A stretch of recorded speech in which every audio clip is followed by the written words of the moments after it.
The first type of repeating firearms was the Kalthoff repeater, as it was made during the 1630s.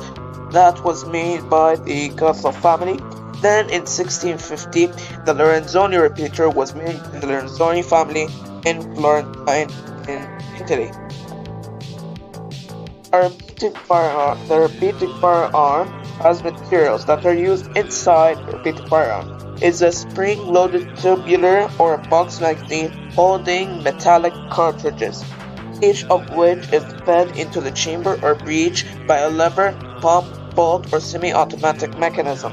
Before the invention of the self-contained cartridge, project, powder, and primer in a fixed casing, a repeater had to have separate magazines for powder and ball.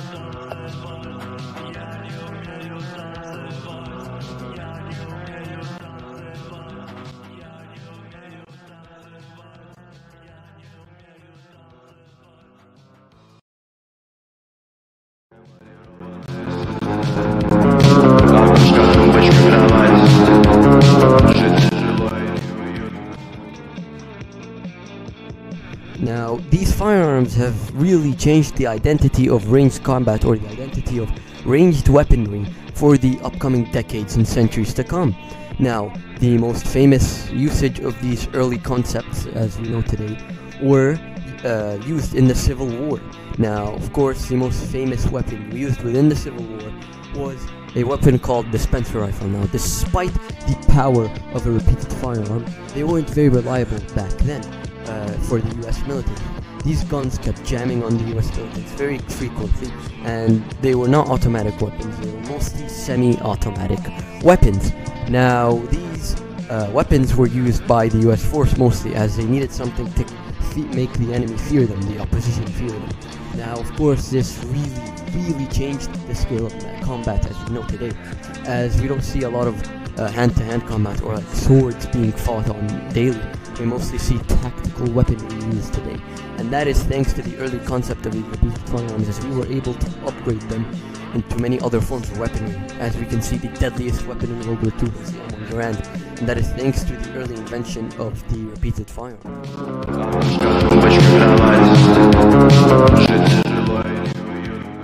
Over the years, the idea of a firearm has changed drastically with the invention of repeated and automatic firearms that were introduced in the Industrial Revolution.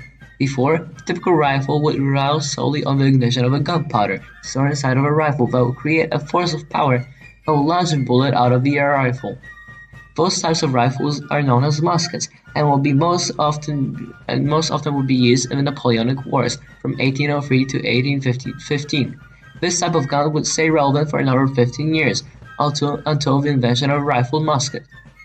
Those guns were carried by the majority of Union and Confederate soldiers during the Civil War, and were a massive improvement over flintlock muskets. Just like with flintlock muskets, the rifled muskets were also muzzle loaders and had a similar firing mechanism. The key feature that made it superior to flintlock muskets was that the barrel it used was rifled, meaning there were grooves cut inside of a barrel. This made the bullet fired out of a rifle spin, which helped with the accuracy of a gun as well as the range. Due to this, the previously known frontal formations used in the Napoleonic era were proven to be suicidal because the accuracy of the gun was too great. Another gun that was widely used during the Civil War were the revolvers, most notably carried by the Confederate cavalry. Like the name suggests, revolvers revolve around a simple mechanism where a gun contains a rotating cylinder in which 6 different bullets would be stored. Revolvers can be found either in the form of a handgun or a rifle, with both having their own attributes. This type of gun dates back to 1836, following the release of a Colt Pickerson, the earliest revolver there is. Compared to the older rifles, the revolver was incredibly easy to use. All you had to do is to open the cylinder, load it, close the cylinder, and press the trigger. The mechanism helped the revolver stay relevant for another 60 years.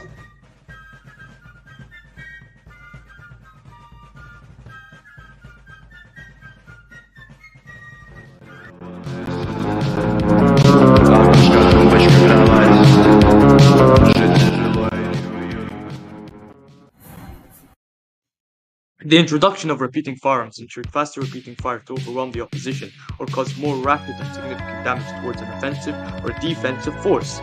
However, with this new innovation came many pros and cons.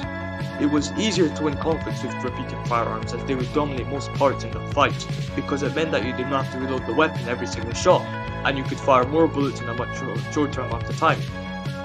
Despite all these amazing attributes associated with these repeating firearms, they also tended to have a more delicate and possessed a more complex mechanism and design, making way for errors with the gun.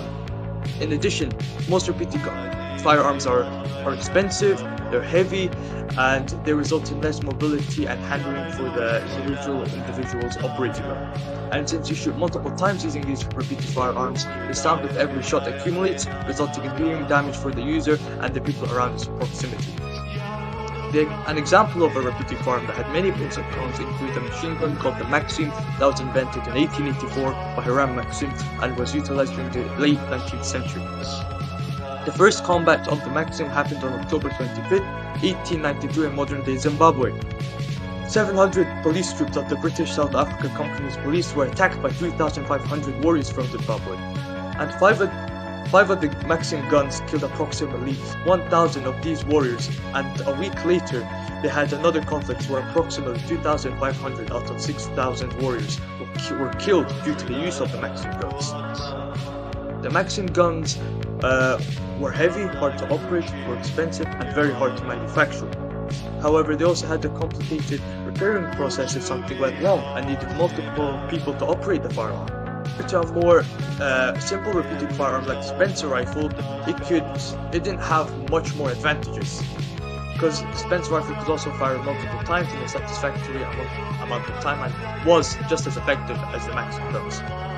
However, these Spencer rifles, for instance, could not compete with other features of the Maxim guns, because the Maxim guns were more lethal, had more speed, and also didn't have to be reloaded as much.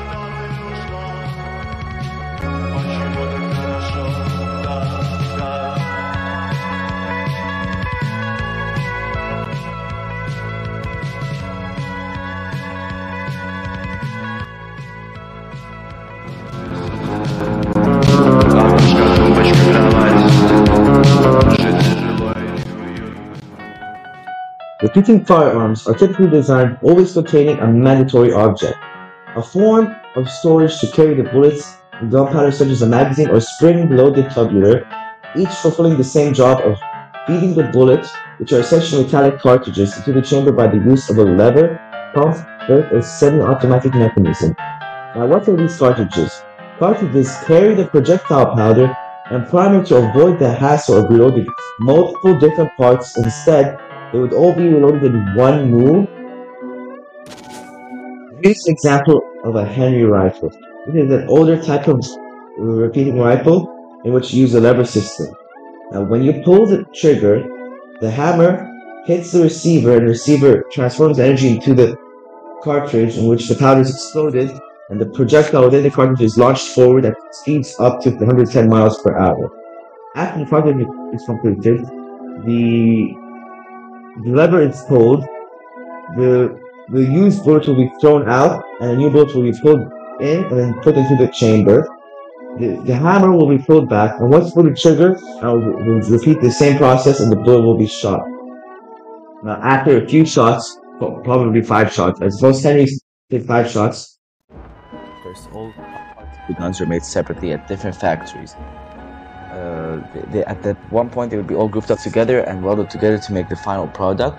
Subdivisions experienced huge increases in labor, and then a bigger gun production happened due to miners focusing more on steel, which was used to make guns. And in the 1850s, they invented molds, which increased mass production of guns as it was quicker to make gun parts. In the 19th century, when these smaller companies were not needed anymore, they started making their own guns and selling them more aggressively to other companies. Now, they had workers such as kids and adults, normal workers or immigrants as well. Most guns are made from wood, steel, and iron.